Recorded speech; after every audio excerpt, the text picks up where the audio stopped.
Hey, Clem here again, wanting to do a little gun video for y'all. This is a little special one. It's called Home Defense for Liberals and Other Gun Control Advocates. Now, we won't want to discriminate. People that have their house attacked and don't believe in guns, they got a right to protect themselves too.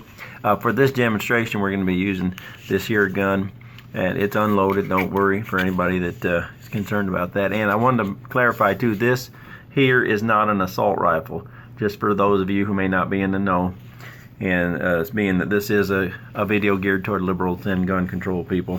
What if you do if you find yourself, the assault, somebody's coming into your house and robbing you, don't have a gun? Well, don't worry.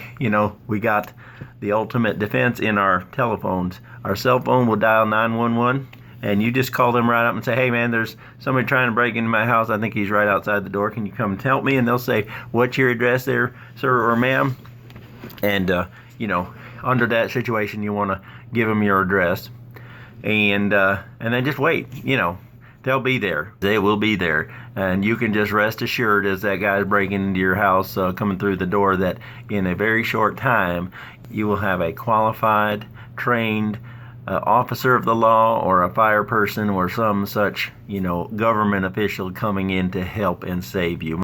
After all, you're not a trained government official, and you don't really have any business, therefore, acting on your own behalf. If you should actually try to defend your own life and property, you'd be acting like some vigilante or something, and you could hurt yourself, and God forbid, you could actually cause a life-threatening injury to the intruder, and then you'd be in trouble, see?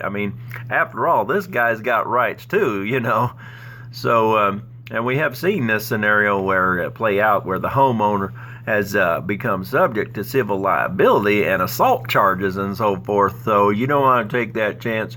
Make sure you don't infringe on his constitutional rights and take matters into your own hands. You just call 911 and sit tight, knowing that very soon a trained officer of the law will be on their way.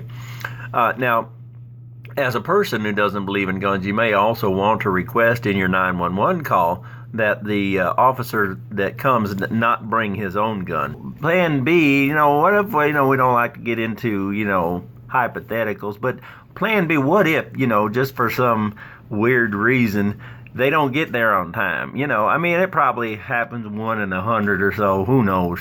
So you do want to be prepared for that unlikely scenario. So what if, he's coming in, or she, we don't want to discriminate there, or however they choose to self-identify, but they're coming in the door, and you're standing there, and you're like, well, what do I do now?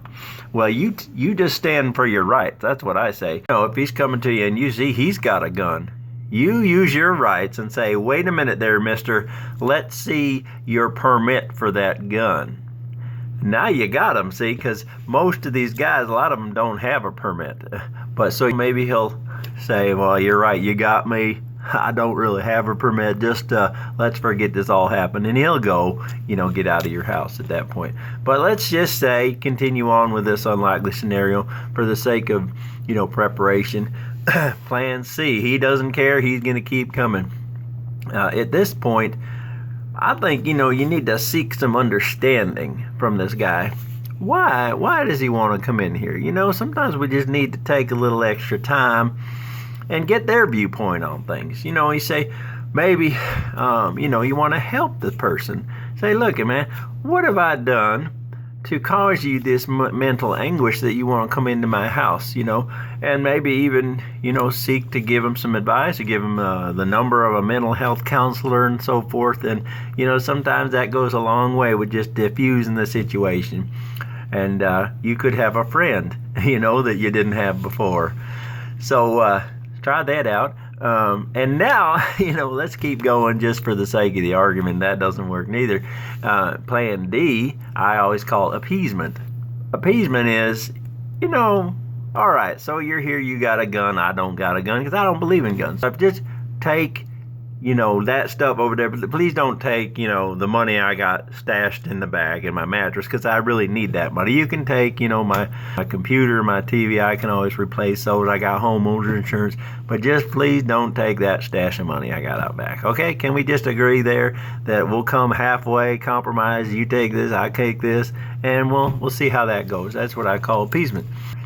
And also, you want to make sure that you warn him of any potentially dangerous things that you may have in your house that could harm him as he's removing them, because you don't want to again be subject to lawsuits on his side for not properly warning him of the potential danger. Say if he grabs something that's got a pointy end to it and he cuts his finger, well, guess who's liable? You're going to be liable under today's system. And we thank a lot of you for actually making that kind of a legal environment happen. And by the way, it's always a good idea to leave a note for the emergency services people about such things as the location of your last will and testament, last thoughts to friends and relatives, and burial arrangements and so forth, just in case. We're not saying that's going to happen, but it's always a good idea to be prepared. So that's all we have today. That's a few ideas about how you can prepare your home, have some home defense ideas. If you're a liberal or a gun control advocate, we don't want to leave you out. And then everything you do, be safe. Okay? We'll be back again. This is Clem.